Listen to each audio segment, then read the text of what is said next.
Could you imagine your whole entire family, including yourself, become sick because of the water you drink out of your faucet? Well, Leanne Walters, and a mother of four, experienced just this. Living in Flint, Michigan, she was getting ready for bed when she heard her daughter shriek from the bathroom.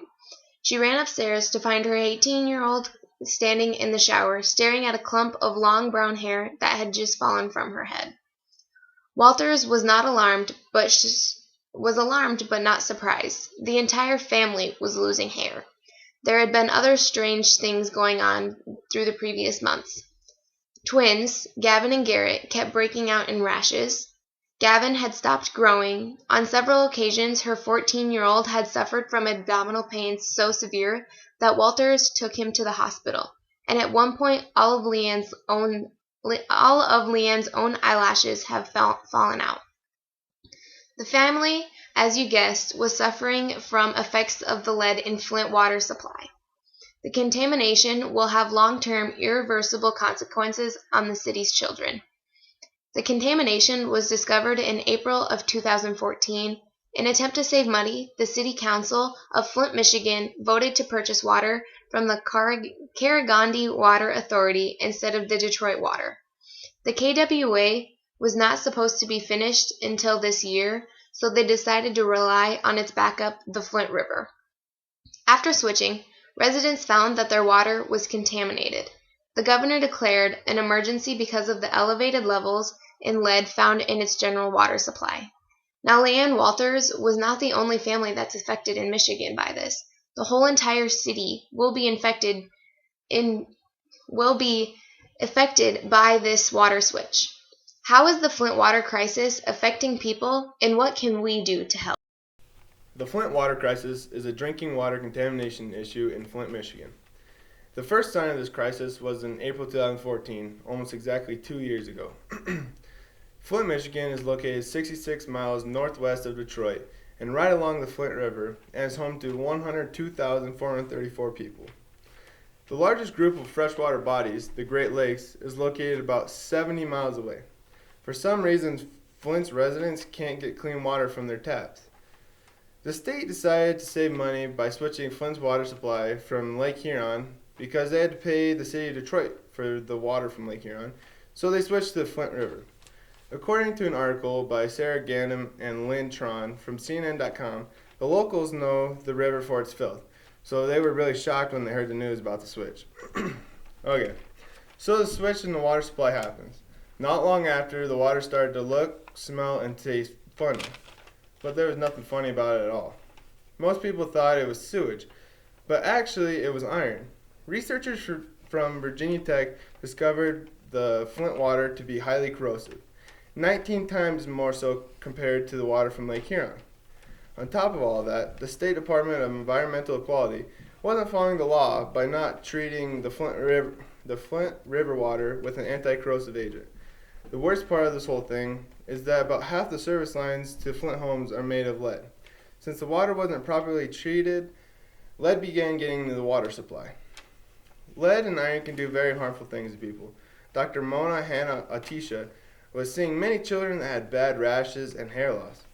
Kids were shockingly coming up with double and triple amount of lead in their bloods than they were supposed to.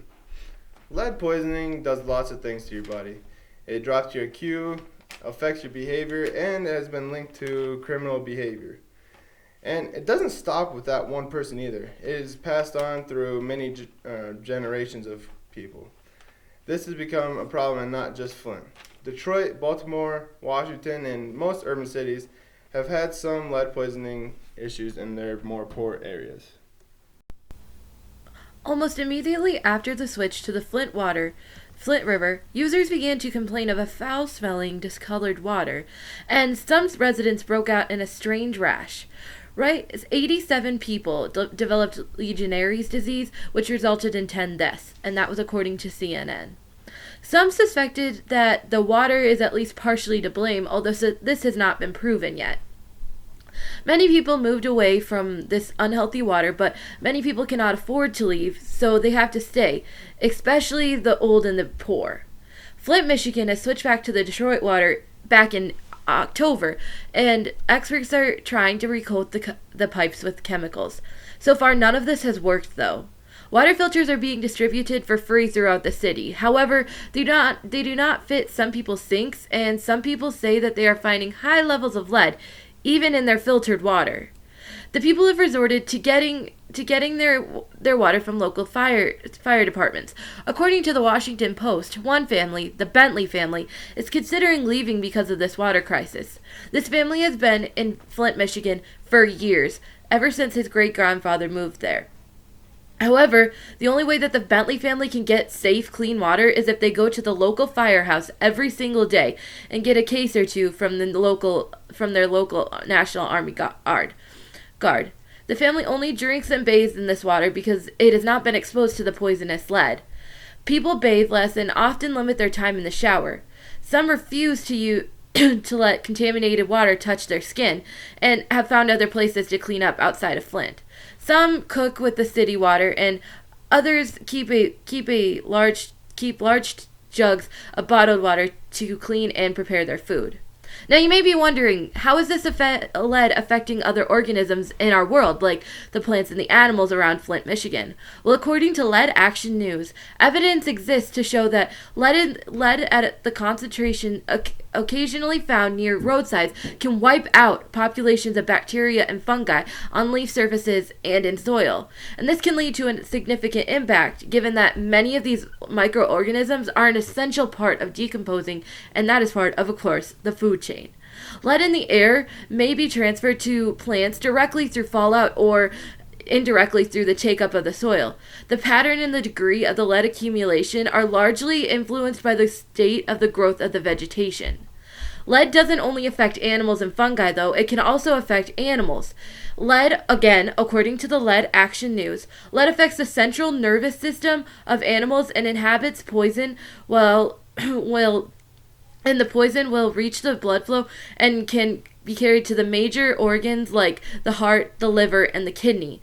By the 17th or the 21st day, let's say, if we're talking about birds, well, the birds can fall into a coma and die. Grazing animals are directly affected by the consumption of forage and feed contaminated by airborne lead, and somewhat indirectly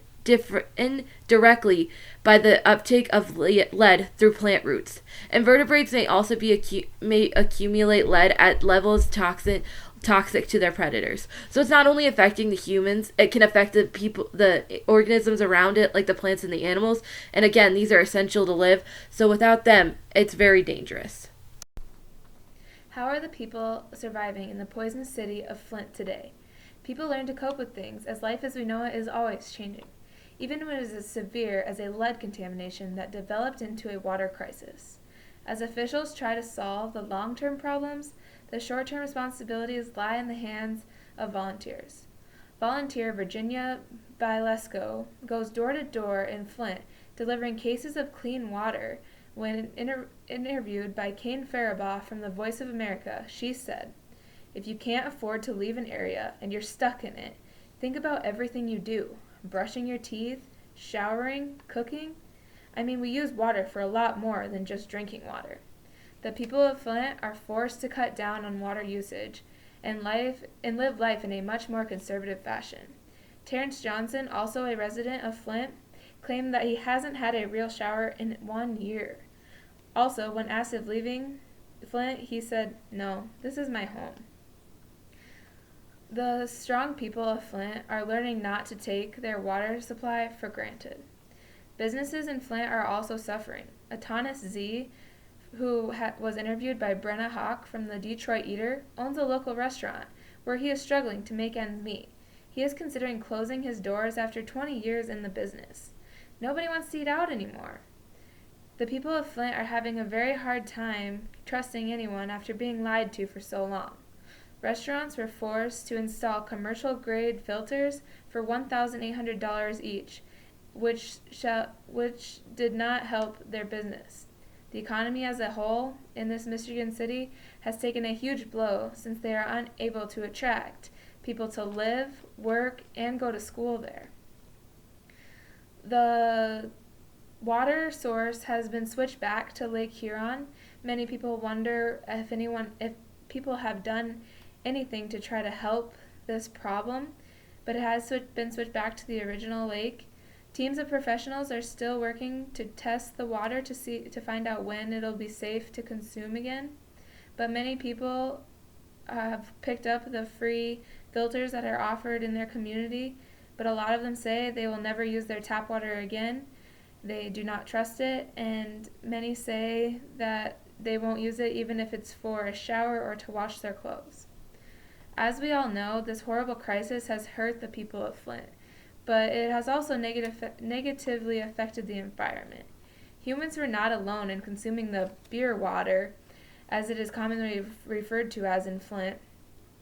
Plants and animals have also had their fair share of the contaminated drink. Dogs in Flint have been tested positive for lead poisoning, like the many humans in Flint.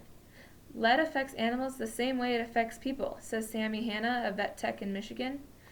Plants are not as affected as animals, but they did not go unharmed. The large amounts of lead found in the water seeped into the ground where it is sucked up by the plant roots. Large amounts of lead inhibits plant growth, reduces photosynthesis, which has a negative spiraling effect in an ecosystem. And plants vary in uptake of lead, so some are more lead sensitive than others. All living things are fighting to survive in the poisonous city of Flint. The Flint water crisis is a huge drinking water contamination. Though many people are handling this by getting affected by diseases and other contaminations, which was also affecting surrounding communities. The Flint water crisis was affecting many people, plants, and animals, but with the help of surrounding communities and the government, those people, plants, and animals can be helped.